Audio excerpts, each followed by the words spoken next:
How's it going, everyone? Sinister of the Gamer section bringing you another review. And today's review is Mojhon Rainbow 3 wireless controller. It's for the PC, Nintendo Switch 1 and 2, Android, and iOS. The controller features a modern game-inspired look with smooth translucent shell and spread of RGB light and evenly for the surface. When the lights turn off, this frost white light gray finish, appears clean and understated, but allowing it to blend easily with most gaming setups. The ergonomic form is shaped through carefully weight-balanced layer curves and slightly adjusted shoulder button angles, and so the rest naturally feels good in your hands. And even though the long sessions, the Rainbow 3 keeps a steady, comfortable grip across different play styles, including 4 to 6 finger one-handed, while holding evenly the palms, support the limited fatigue. The front layout simple and well arranged, placing every controller within easy reach. Both the D-pad and the dual analog sticks are positioned for comfort, and their texture tops, help maintain a grip during gameplay. A home button sits at the top of the controller for quick access to the system functions. And on the left side, players will find the left joystick and the D-pad with the LS function, and with the view and the screenshot buttons near the left shoulder, which easy option to open the menus and capture moments during gameplay. And on the right, you have your usual face buttons, the A, B, X, and Y action buttons paired with the right joystick, and at the menu right near the right shoulder provide quick access, to pause in the system menus. A function button is added to extra functionality to just expand the control options beneath the main buttons, which is like a smaller row including your turbo, your rapid fire input, remap for custom button layouts, configuration for switcher profiles, your macro for recording and trigger complex commands, and in the center indicator lights display connection status, the player number or active modes, making the controller straightforward and used for different gaming situations.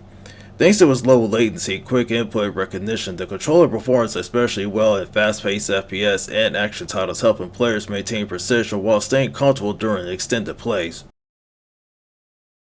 The controller delivers a polling rate up to 2000 Hz in both wired and 2.4 wired GHz modes respectively through Star Flash or NearLink technology, greatly reducing input delay compared to typical 125 to 250 Hz found in many controllers. It uses 8K resolution electrostatic joysticks that are built to resist stick drift, while offering more precise micro adjustments than traditional, stick. A total of 16 mecha-tactile microswitch buttons, create a crisp mouse-like buttons for short travel distance, allowing faster and more accurate inputs. The power comes from the rechargeable battery that greatly lasts between 8 to 15 hours, depending on how brightly the RGB lighting is set. The device connects to a 2.4 wireless GHz that includes a dongle, Bluetooth or USB cable that's also included for the PC, Nintendo Switch, while motion controls, as well as iOS and Android devices with limited Xbox capability reported through certain adapters.